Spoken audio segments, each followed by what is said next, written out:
주보에는 칸이 짧아가지고 제목을 반만 썼습니다. 당신은 생각하지 않는다. 그러므로 존재하지 않는다. 유전자의 노예로 사는 한, 육체의 노예로 사는 한 당신이란 존재는 없다. 이런 겁니다. 그러니까 우리가 오늘 본문 읽은 대로 육체대로 사는 게 뭔지 말씀드리겠습니다. 여러분은 종교의 동력이 무엇일 것 같습니까? 무엇 때문에, 무엇이 이런 종교를 가지게 한다고 생각하십니까? 종교심이 생기는 이유가 뭐예요?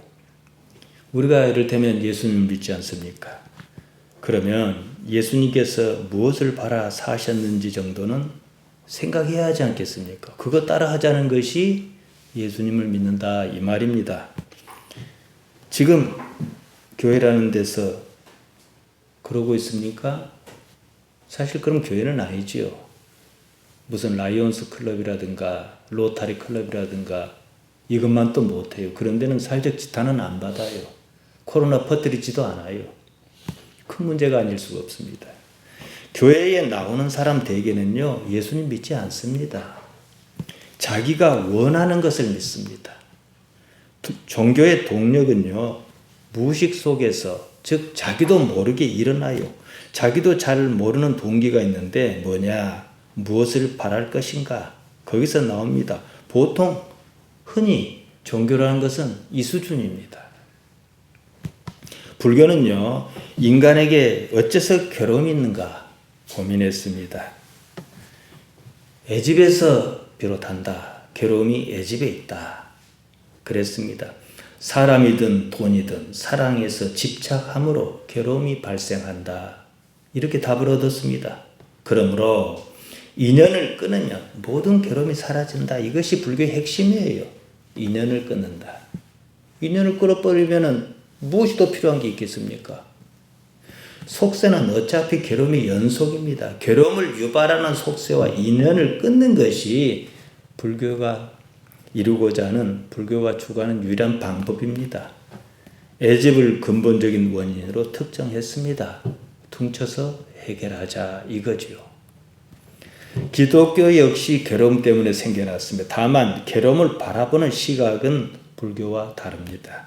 불교가 괴로움의 원인이 뭐라 했습니까? 애집에 있다 본 반면 집착하는 거죠. 기독교는 괴로움의 원인이 어디에 있다 하고 특정하지 않습니다. 다만 괴롭다라고 느낄 그때가 바로 무슨 때냐? 하나님을 찾아야 하는 때다. 이렇게 말합니다. 이 문제는 제가 일찍이 요한복음 9장을 충분히 말씀드렸습니다. 요한복음 9장으로요. 태어나면서부터 눈먼 사람이 있었습니다. 다들 앞을 보고 사는데 앞을 보지 못하고 사니까 그 괴로움이 얼마나 더 하겠습니까? 제자는 왜 그런지 궁금했습니다. 예수님께 여쭈었습니다. 이 사람이 이런 괴로움을 안고 태어난 이유가 무엇이냐? 누구 잘못이냐? 그랬습니다. 잘못이 꼭 하마리티아 죄는 아니지만 잘못과 구조가 같이 갑니다. 하마리티아가 누구에게 있느냐? 죄가 누구 죄 때문이냐? 이랬습니다. 자신 아니면 부모일 것이다 예상했지요. 예수님께서 이리 답변을 주셨습니다. 요한복음 9장 3절입니다. 예수께서 대답하시되 이 사람이나 그 부모가 하마르티아를 범한 것이 아니라, 죄를 범한 것이 아니라 그에게서 하나님의 하시는 일을 나타내고자 하십니다. 눈을 못 떴으니까 띄워줌으로 하나님께서 어떻게 나타나실 거예요. 그러니까 눈을 뜬 사람은 더 뜰 필요가 없겠지요. 그러니까 인생은 부족해야 해요. 괴로워야 해요. 다만 괴로움에서 하나님을 향하느냐 안 향하느냐 이 문제라는 거예요. 그 사람이 괴로움을 겪는 것은 누구의 하마르티아 때문이 아니다 이러셨어요. 그런 괴로움의 삶에서 하나님께서 무슨 일을 하신다. 그 일로 어떻게 나타나고자 하신다 이 말씀입니다. 나타나다 파내로옵니다. 드러내다, 나타나다, 보이다, 계시하다, 알려지다 이런 뜻으로 쓰입니다. 이 문제는 매우 중요합니다. 세상을 보는 관점을 확 바꿔버립니다. 내가 지금 무슨 일로 어려움을 처해 있습니다. 괴롭다고 느끼지요. 원인이 무엇인가 생각하는 것으로서는 답이 없어요. 왜냐? 원인은 이미 지나간 일입니다. 배탈이 났습니다. 원인을 찾았습니다. 무엇을 잘못 먹었겠지요. 이제부터는 그런 음식을 먹지 말자. 이런 정도입니다. 그리고 치료에 들어갑니다. 이런 대처는 타당해요. 하지만 언제나 일이 터지고 난 후에 어떻게 처리할까? 이 수준이라는 거지요. 현실적으로는 어렵습니다. 무엇 때문에라고 말할 세부 항목이 또 나타난다는 거예요. 너무 많아요. 아이가 대학에만 합격하면, 남편이 술만 끊으면, 그렇게 해결하기 원하는 항목이 있어요. 무엇만으로 끝나지 않는다는 거예요. 끊임없이 닥치는 세부 항목이 있을 뿐입니다. 그것을 해결하고 나면 또다시 해결해야 할 다음 항목이 기다리고 있습니다. 이것을 퉁쳐서 한꺼번에 해결하자. 그 능력을 갖추자. 그래서 절에 들어가 아예 그냥 인연을 끊자. 이 땅에 살아도 인연을 끊자. 수행하는 거예요. 태어날 때부터 눈먼 사람이 있었습니다. 왜 눈이 멀었는가? 그것 하나를 해결한다 해서 거기서 문제가 끝나지 않습니다. 눈이 멀었다는 사실은 인생사에서 닥치는 세부 항목 중 한 가지일 뿐이에요. 누구는 눈이 멀어서 힘들고, 누구는 팔다리가 기능을 제대로 못해서 힘들고, 누구는 돈이 없어 힘들고, 조금 지나 사고가 나서 다리 한쪽을 잃을는지도 몰라요. 기독교는 무엇이 근본적이다 하고 특정하지 않습니다. 그보다는 존재의 근본에 관심을 가집니다. 괴로움을 주는 단일 사건에 대한 원인은 그다지 중요하지 않다는 거예요. 눈이 멀었든 다리가 잘렸든 총체적으로 괴로움으로 보자. 다만 그 괴로움에 나라고 하는 존재의 원인자 하나님께서 어떻게 나타나시려는지, 판회로 하려 하시는지 보자 이거예요. 그래서 그 사건을 보고 하나님을 보라는 거예요. 여러분, 우주는 완벽해요. 어찌도 한 번도 가보지 않은 달을 갈 수가 있고, 저기 천왕성 명왕성으로 우주선을 쏘아보는 수 그냥 쏘면 갑니까? 계산으로 가는 겁니다. 계산. 완벽하니까요. 1969년에 인간이 달에 처음 발을 디뎠습니다. 얼마나 오래전입니까? 놀랍지요? 그때는요, 지금처럼 이렇게 컴퓨터가 발달하지도 않았습니다. 미국 항공우주국에는요, 그때 수많은 계산원이 있었어요. 지금은 컴퓨터로 처리를 하지만 영리하고 똑똑하고 IQ 좋고 계산 잘하는 사람들 쫙 모아놓고 막 계산했어요. 지구와 태양을 도는 궤도, 달이 지구에 접근하는 궤도, 로켓의 궤적 등을 일일이 계산해서 그 임무를 수행했습니다. 그때 아주 탁월한 계산원이 있었습니다. 캐서린 존슨이라는 흑인 여성이었어요. 그래서 그 여성의 이름이 나사에 지금 명패가 있습니다. 지금 미국에서는 인종 문제로 갈등이 심하지 않습니까? 그때는 어떻게 했겠습니까? 화장실도 안 줬어요. 게다가 여성이었습니다. 그럼에도 존슨은 워낙 탁월했습니다. 존슨의 계산에 따라 아폴로 11호가 사람을 태우고 달에 다녀올 수 있었습니다. 제가 지금 계산이란 말을 했습니다. 옛날은 컴퓨터란 말을 잘 안 써서 전자계산기라 했어요. 사실 컴퓨터가 뭐 게임도 하고 뭐 내비게이션을 찍고 통화도 하고 다 계산에 의해서 이루어진 겁니다. 계산은요, 완벽한 거예요. 1 더하기 1은 반드시 2입니다. 예외가 없습니다. 만약에 그런 우주에 어떤 예외가 있었다면 인간은 거기 못 가요. 다시 말해서 우주를 뭐 항해를 하거나 뭐 탐험을 하거나 우리가 미처 다 알지 못해서 계산으로 답을 찾아야 할 숙제가 우리에게 있을 뿐이지 완벽하지 않는 게 아니라는 거예요. 1 더하기 1이 2가 아닌 경우는 없어요. 우주는 계산으로 하나씩 이해할 만큼 완벽합니다. 우주를 있게 한 존재 또한 완벽하다 이 말씀이에요. 당장 몰라서 그렇지 다 맞아 떨어집니다. 우리는 우주를 있게 한 완벽한 그 존재를 누구라 합니까? 하나님이시다 그럽니다. 나는 다만 내 인생에서 완벽한 그것을 알 능력이 없어요. 내가 행복하다 불행하다고 느끼는 그 무엇도요, 나중에 가면 계산식으로 풀릴 겁니다. 하지만 지금은 그렇지 못해요. 이해가 어렵습니다. 그러니까 괴로운 거예요. 모르니까 괴로운 거예요. 딱 이 지점에서 우리는 하나님을 받아들일 수밖에 없습니다. 그러니까 멀리 하나님께 깜짝 가다 보면 계셔요. 뭐 죽을 둥 살 둥에서 가다 보면 계시는데 미리 가서 보자 이거예요. 그 대신 조건이 있어요.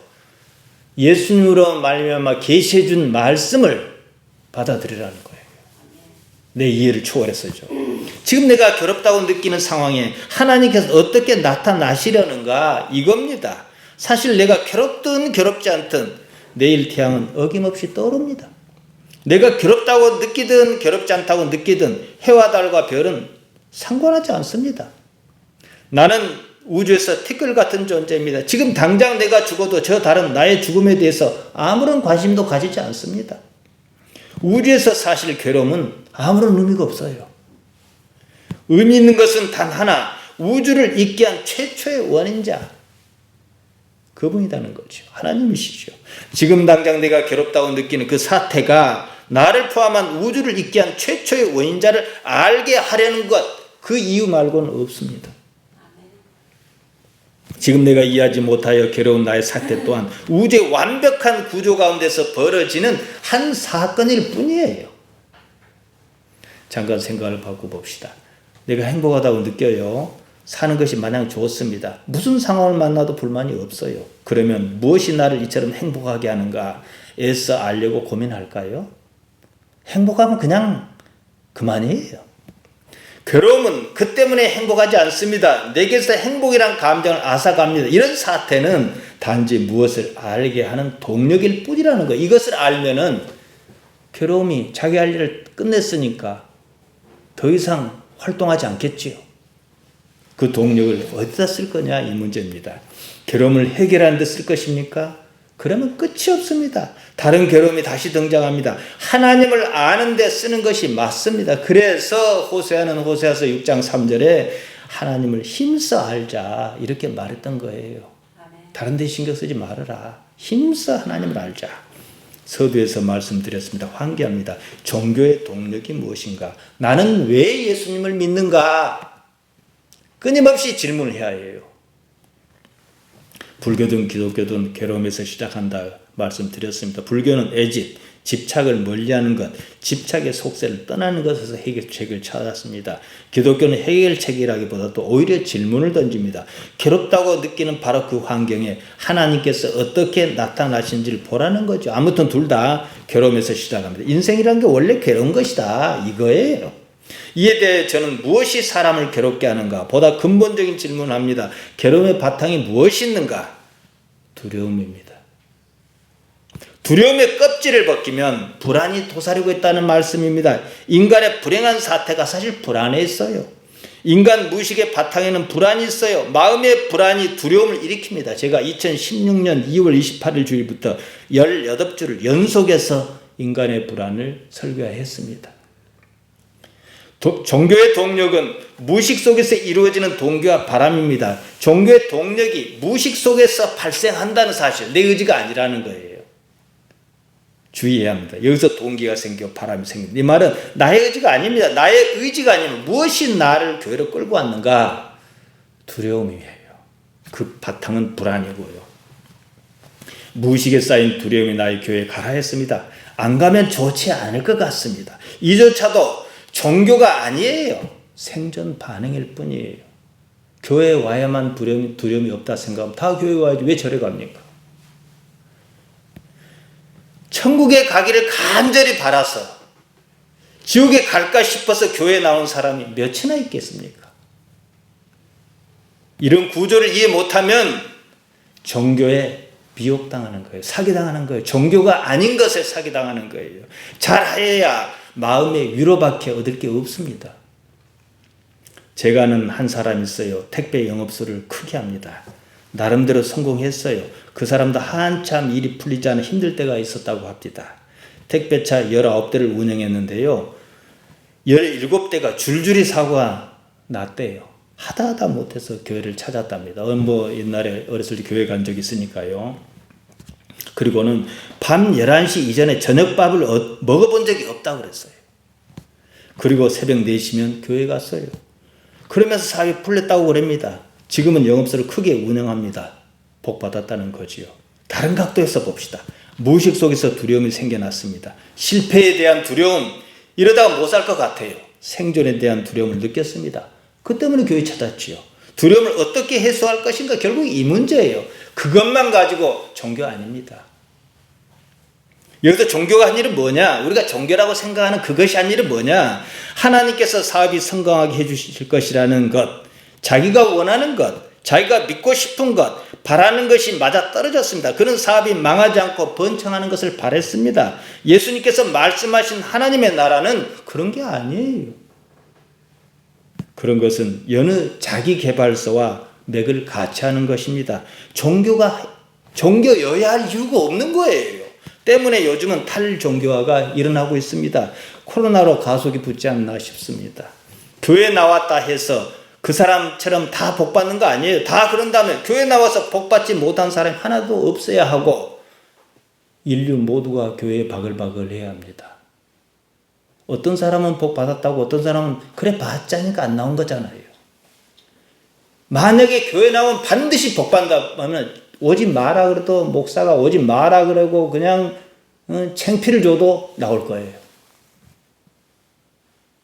무엇 때문에 나옵니까?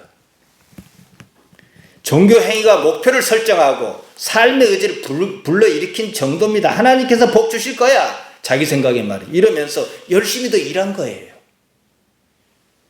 그냥 일한 것보다 나으니까요. 그런 무엇도 없이 마냥 열심히 하다 보면 막연하니까 동력이 떨어져요. 심리적인 문제죠. 종교는 심리가 아닙니다. 하늘에서 내려다보다 한번 쓱 둘러본다고 여러분이 생각해 보십시오. 교회든 절이든 도대체 무엇을 바라고 새벽잠을 쫓으며 모이는가? 무엇 때문에 합장하고 3000배의 고통을 감수하는가? 거기서 자기 바람, 열망을 빼면 무엇이 남는가? 열망이 도대체 무엇인가? 무엇일 것 같습니까? 생존입니다. 두려움 때문이에요. 못 살 것 같아서 그런 거예요. 두려움 해소하려는 거예요. 두려움의 바탕은 불안입니다. 불안이 두려움을 증폭시킵니다. 이런 무의식에서 일어나는 일, 본능적으로 일어나는 현상을 이해할 수 있어야 합니다. 거의 대부분의 사람이 이런 틀 안에 갇혀 삽니다. 천문학자 칼 세이건이 있습니다. 탁월한 학자지요. 이렇게 말했어요. 믿는 사람에게는 그 어떤 것도 설득시킬 수 없다. 그들의 믿음은 증거에 기초한 것이 아니라 믿고 싶은 간절한 필요에 기초한 때문이다 그랬어요. 성경은요, 오히려 칼 세이건이 한 말을 지지합니다. 히브리서 11장 1절이에요. 믿음은 바라는 것의 실상이요 보지 못하는 것의 증거니 실상이란 말 휘포스타시스입니다. 본질을 말해요. 본질의 기초는 본래 있던 거예요. 믿음은 본래 있던 것을 바란다 이 말이에요. 증거란 말 엘렌코스입니다. 설득하고 논증하는 수단으로서 증거를 말합니다. 어떤 사실을 입증하기 위한 근거예요. 따라서 믿음, 피스티스는 내가 원하는 것, 내가 믿고 싶은 것을 바라는 게 아니에요. 본디 있던 실상이며 나타날 수밖에 없는 증거다 이거예요. 실상과 증거에 기초한 것이 믿음이죠. 흔히들 생각하는 믿음은 실상과 증거에 기초하지 않습니다. 믿고 싶은 것, 자기가 바라는 것에 기초합니다. 믿음은 뭐냐? 이를테면 내일 태양이 떠오를 줄 믿는 거예요. 너무 쉽지요. 어제도 떴고 그제도 떴고 그제도 떴다는 것이 근거고 증거예요. 태양은 내가 원해서 뜨는 것 아닙니다. 히브리서 기자가 말하는 믿음은 이거예요. 실상이며 증거가 있는 믿음이다. 덥지요. 좀 에어컨을 틉시다. 운전 선택 냉방 됐습니다. 졸릴 것 같았어요. 이를테면 내일 태양이 떠오를 줄 믿습니다. 이게 믿음인데요. 말씀 다시 드리지요. 근거는 뭐냐? 어제 떴거든요. 그제도 떴거든요. 그제 떴거든요. 그러니까 제가 왜 하나님께서 내 인생에 어떻게 나타나시는가를 보라, 지켜보라 하는 줄 아십니까? 증거를 삼아야 하거든요. 그러려면 애초부터 내 생각이 아닌 적어도 내가 알고 있는 예수님께서 주신 대로 해봐야 하지 않겠습니까? 그것도 안 해놓고 믿음을 얘기해요? 태양은요, 내가 원해서 뜨는 거 아니에요. 히브리서 기자가 말하는 믿음이 이겁니다. 실상이며 증거가 있는 믿음이지요. 종교가 무의식 속에서 일어나는 무엇이라면, 무의식 속에서 일어나는 어떤 동기와 바람이 종교라면 그 종교가 아닙니다. 무의식이란 내가 의식할 수 없는 영역입니다. 내 안에 일어나는 일이지만 나도 알지 못하는 거예요. 그러면 여러분 생각해 봅시다. 무의식이 어떤 행위를 하게 해요. 내가 의식하지 못합니다. 내가 의식하지 못했으니까 내가 원해서 하는 행위는 아니잖아요. 근데 내가 원한다고 생각해요. 그 행위는 무엇이 원하는 겁니까? 본능이지요. 정확히는 유전자의 요구입니다. 지금 나의 요구는 사실상 생존 본능의 요구인 경우가 태반이에요. 유전자는 두 가지로 이루어져 있습니다. 하나는 부모로부터 타고난 유전자, 다른 하나는 삶의 환경에서 만들어진 겁니다. 미미랍니다. 이 둘의 목표는 동일해요. 생존입니다. 육체는 단지 생존을 위하여 임무를 수행합니다. 무엇이 생존에 유리한가? 교회에 나오는 것이 생존에 유리한가? 이러면은 우리 신앙 아니라는 거예요. 절에 나가는 것이 유리하니까 한 거예요. 절에 시주돈을 몽땅 갖다 바치는 게 유리하니까 한 거예요. 교회에 많이 바쳐봐야 아까워. 이거 생존에 별 도움이 되지 않겠다고 무의식이 작동하니까 안 하는 거예요. 내 의지가 없어요. 사람 아니지요. 무엇이 이익인가? 오로지 이 문제에만 관심이 있습니다. 영생이니 무엇이니 그런 거 아니에요. 배가 고프면 육체가 무엇을 먹어야겠다 요청합니다. 그것과 같은 거예요. 내가 나를 의식하지 않는 한 나의 육체는 단지 유전자의 요구에 충실합니다. 문제는 유전자의 요구, 육체의 요구가 나의 요구인 줄 안다는 겁니다. 단지 무엇을 먹을까, 무엇을 마실까, 무엇을 입을까 그것만이 아닙니다. 타인을 의식하는 행위도 마찬가지예요. 생존에서 비롯해요. 외식은 더 큰 문제입니다. 먹고 살만 하면 그때는 남을 의식해서 행동합니다. 특히 자존감이 약한 사람일수록 더욱 그렇습니다. 여러분은 한적에 오래 살았고 우리는 지역교회 아닙니까? 서로가 다 압니다. 그러니까 눈치 볼 것도 말 것도 어떤 의미는 없어요. 그러니까 그만큼 이게 유리한 점이 있어요. 외식이 그만큼 적거든요. 보통 신학교에서 그렇지 않아요. 교회 다니는 것도 헌금하는 것도 하나님 생각해서 하는 거 아니에요. 남 의식에서 무의식이 결정을 내려요. 하나님께서 어떻게 여실까 그게 아니고요. 남이 어떻게 볼까? 이 정도면 남 보기에 헌금했다고 표는 날 거야. 이 수준이에요. 그게 뭔 헌금입니까? 갯돈이지. 갯돈도 아니죠. 갯돈은 도로 타기라도 하지만은. 무의식의 요구예요. 다들 눈치 있어요. 자기만 영리한 줄 알아요. 지금까지 살아보려고 애썼습니다. 생존과 관련한 무수한 감각이 발달합니다. 그렇게 쌓인 감각이 무의식에 눌러 앉아서 나의 몸을 조종합니다. 이리저리 종처럼 끌고 다녀요. 거기에 어떠한 나의 의지도 없습니다. 말씀드렸습니다. 육체대로 살면 반드시 죽을 것입니다. 제가 한 말 아니에요. 사도 바울이 한 말입니다. 로마서 8장 13, 14절입니다. 너희가 육신대로 살면 반드시 죽을 것이로되 영으로서 몸의 행실을 죽이면 살리니 무릇 하나님의 영으로 인도함을 받는 그들이 곧 하나님의 아들이라. 앞서 이렇게 말했습니다. 로마서 8장 5절 6절입니다. 육신을 좇는 자는 육신의 일을, 영을 좇는 영의 일을 생각하나니 육신의 생각은 사망이요 영의 생각은 생명과 평안이라. 이게 무슨 말입니까? 생각은 알겠는데 육신의 생각은 무엇이고 영의 생각은 무엇입니까? 이 말을 이해하려면 단어의 의미를 제대로 파악해야 합니다. 육신, 영, 생각. 사망은 죽음이라 같은 말이고요. 생명과 평안 다 아는 말인 것 같습니다. 우리는 이런 단어를 관념적으로 생각합니다. 평생 썼으면서도 단 한 번도 사전에서 그 뜻을 찾아보지 않은 경우가 참 많습니다.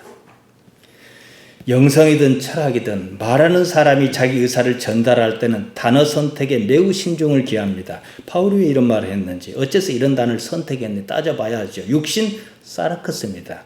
순수한 우리말로 하면 살을 말해, 살덩어리를 말해요. 조금 얕잡으면 고깃덩이지요. 육신을 좋다. 카타사르카. 카타는 전치사는 뭐뭐들 지향하다. 육신을 지향한다. 육신을 좇는다. 오이가르카타사르카. 고깃덩어리를 따르는 사람은 이렇습니다. 지게 가면 고깃덩어리를 따르는 사람은 그 때문에 어쩌다.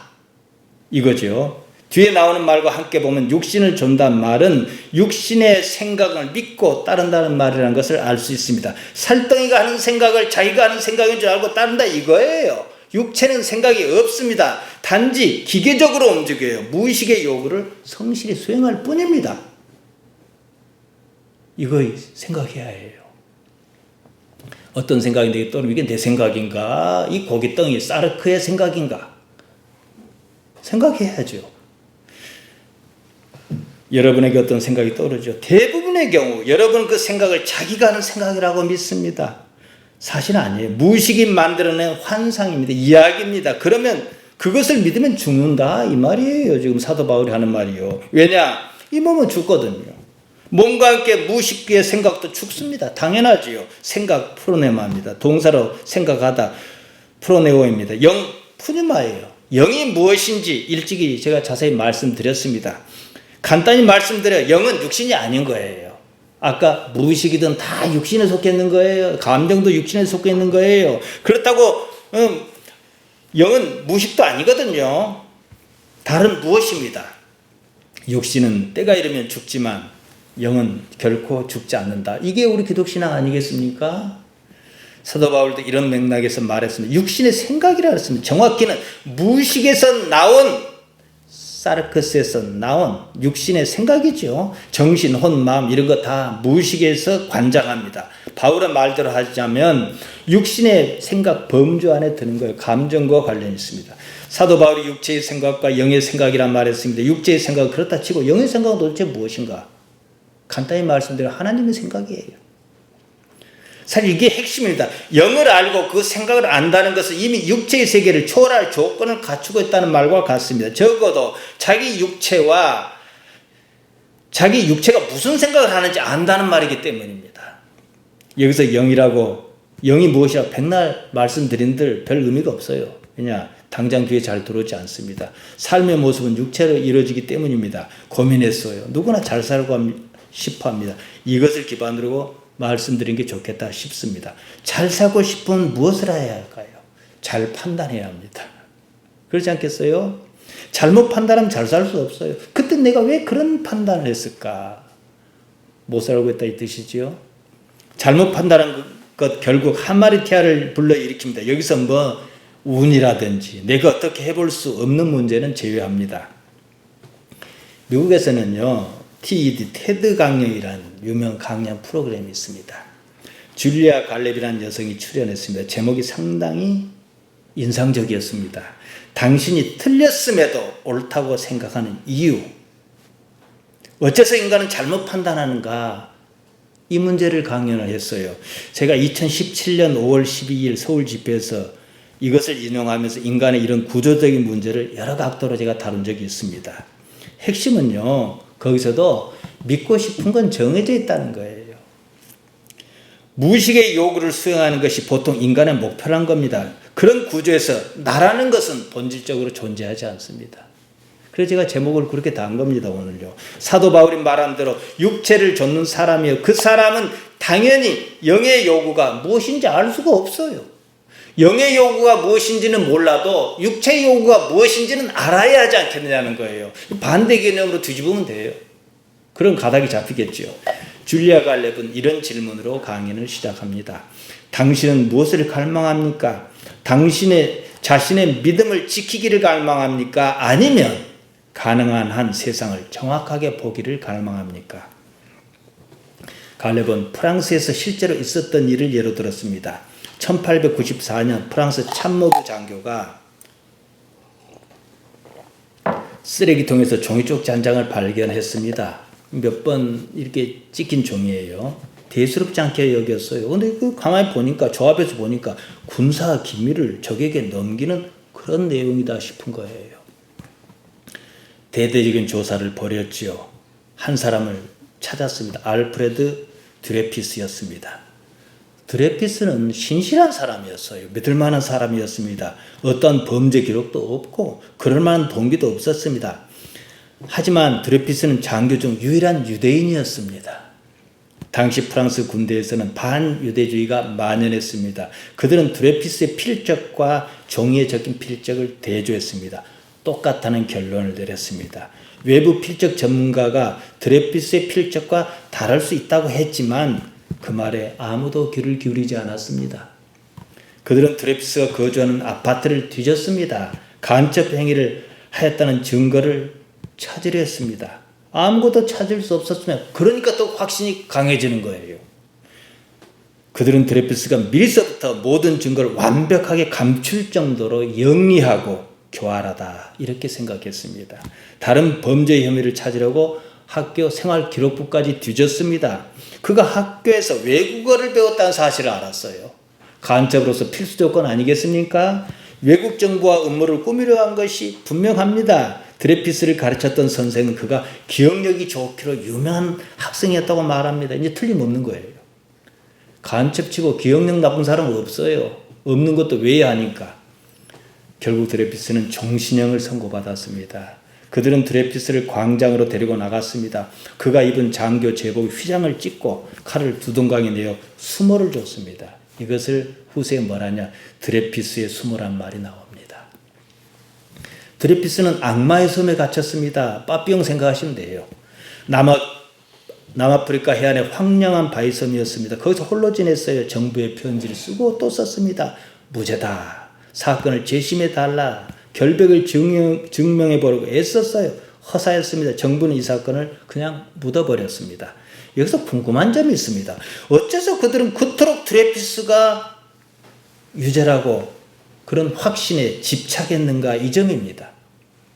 그들은 드레피스에게 고의로 누명을 씌우려 한 것은 아니었습니다. 그럼에도 그들은 드레피스가 실제로 범죄를 저질렀다고 믿었다는 사실입니다. 이것을 의도적 합리화라 그럽니다. 이런 의도적 합리화를 갈렙은 군대의식이라고 불렀습니다. 의도적 합리화든 군대의식이든 자신도 모르는 무의식적 판단에 따라 일어난다는 사실이에요. 우리 생각이 그렇습니다. 우리 생각은 무의식의 판단에 따라 일어납니다. 이것을 말씀드리기 위해서 제가 이 얘기를 꺼낸 겁니다. 나는 생각한다. 그러므로 나는 존재한 누가 한 말입니까? 데카르트지요. 대부분의 경우 나는 생각하지 않아요. 무의식이 생각합니다. 무의식의 판단에 따릅니다. 무의식이 현실 세계의 생각이라는 모습으로 나타나요. 드레피스는 간첩이다. 나는 생각한다. 그게 자기 생각입니까? 무의식의 생각이죠. 무의식의 판단을, 생각을 여러분 자신과 동일시하는 한 여러분은 존재하지 않습니다. 있어도 그만, 없어도 그만, 존재의 의미가 없습니다. 매우 심각합니다. 이 문제는요. 이것이 얼마나 심각한지 드레피스 이야기를 마저 말씀드리겠습니다. 지금 우리는 프랑스 장교 드레피스가 반역을 저질렀다고 생각하지 않습니다. 우리가 드레피스가 반역을 저질렀다고 생각한 사람보다 머리가 좋아서 그럴까요? 아니요. 심성이 좋아서 그럴까요? 아니요. 우리는 객관자이기 때문에 그런 겁니다. 우리는 그가 하는 말을 충분히 귀담아 들어줄 수 있습니다. 우리 자신은 드레피스와 그 사건에 대해서 삼자 관점이라는 거예요. 다른 말로 자신과 이해관계가 없기 때문에 이만큼 명확한 판단이 가능한 거예요. 근데 나는 내 자신의 이해관계가 없습니까? 육체의 종이죠. 자유가 없는 거죠. 프랑스군 고위장교 피카트 대령이 드레피스 사건의 사실을 밝혔습니다. 피카트도 처음에는 드레피스가 유죄라고 생각했습니다. 왜냐? 그 사람도 유대인을 싫어했거든요. 어느 순간 우리 모두가 틀렸으면 어떡하지? 이런 의문을 품었습니다. 문제는 드레피스가 잡혔는데도 불구하고 스파이 행위가 멈추지 않았다는 것에 피카트는 주목했습니다. 스파이가 잡혔으면 스파이 행위가 없어야 하잖아요. 피카트는 다른 장교 필적이 처음 발견한 쪽지의 필적과 정확하게 일치한다는 사실도 알아냈습니다.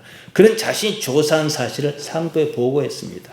놀랍게도 그들은 피카트 대령이 수집한 증거에 대해서 크게 신경 쓰지 않았습니다.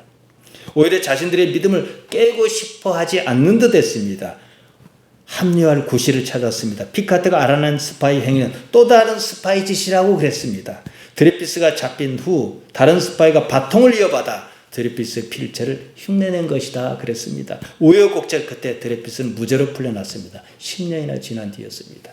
피카트 대령은요, 항명죄로 감옥에 갇히기도 했습니다. 진실이 밝혀져도 피카트 대령은 영웅으로 대접받지 못합니다. 이제는 그가 반유대주의자라는 것이 이제 구실인 거예요. 반유대주의는 나쁜 것이지만 그것과는 별개 문제입니다. 오히려 그 때문에 피카트의 판단은 존중받아야 하지요. 그가 편견과 선입견을 가질 여러 이유를 극복했다는 점 때문에 말이지요.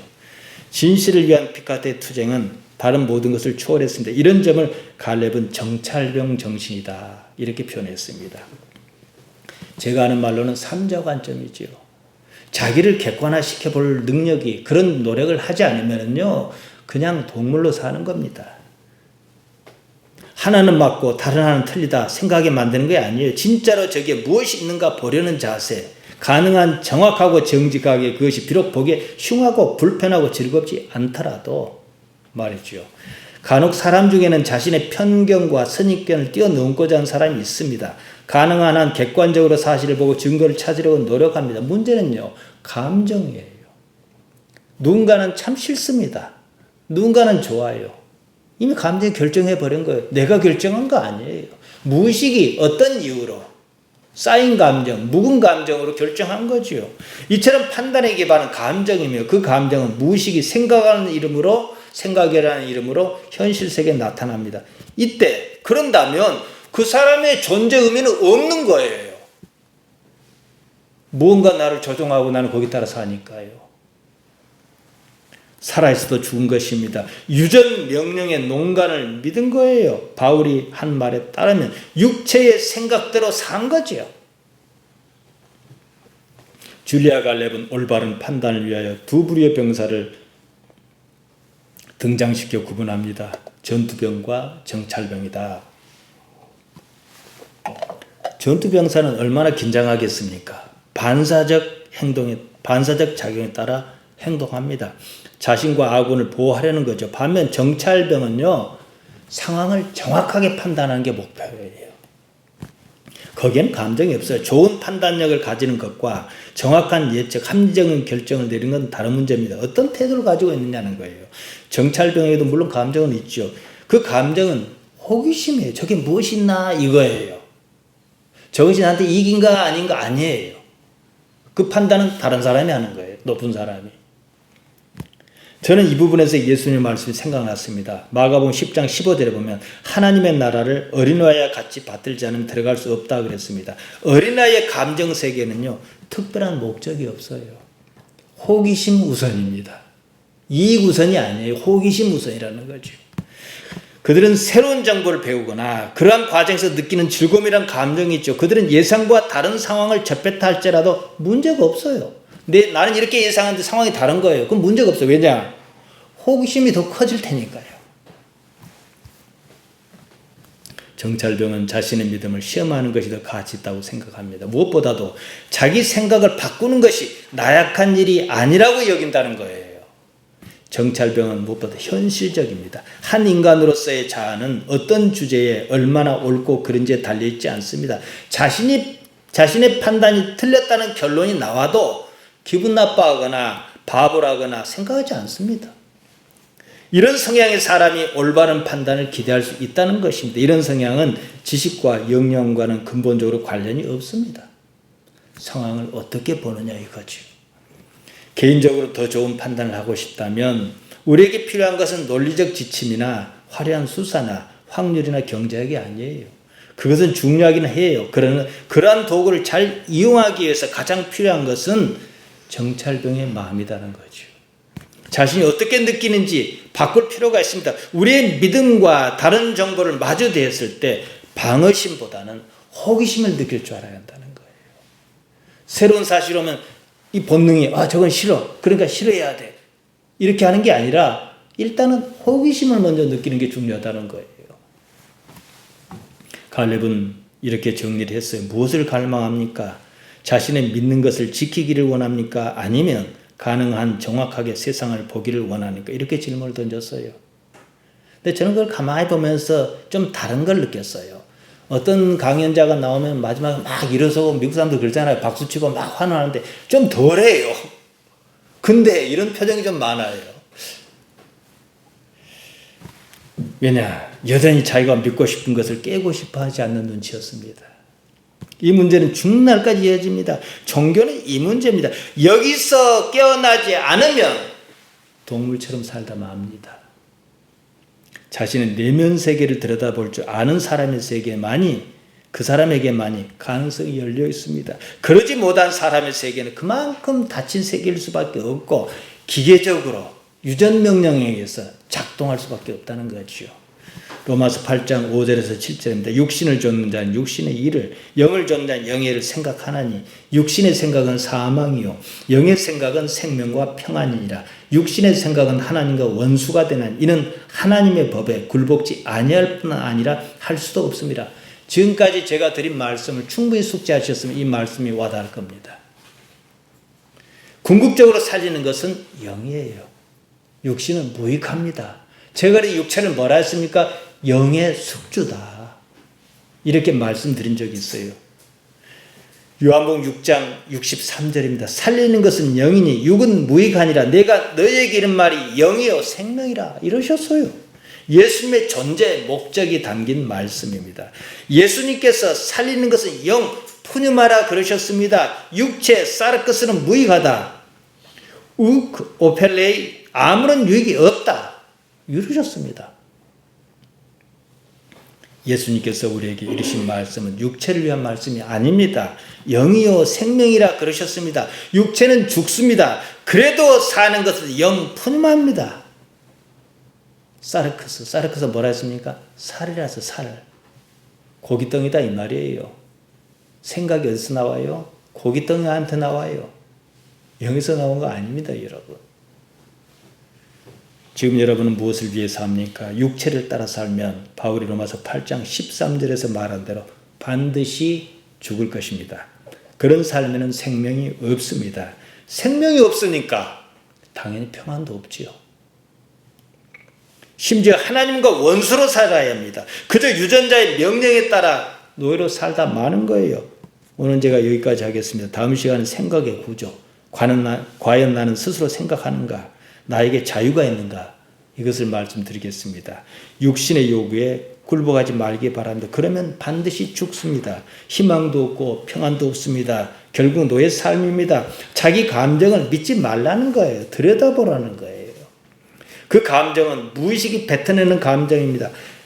무엇이 유리한가? 무엇이 이익인가? 그뿐입니다. 거기서 생각이 나와요. 그런 생각은 내가 하는 것 아닙니다. 생각의 바탕에 감정이 있어요. 감정에는 나의 어떠한 의지의 개입도 없습니다. 저절로 발생하는 것처럼 본능적으로 작용합니다.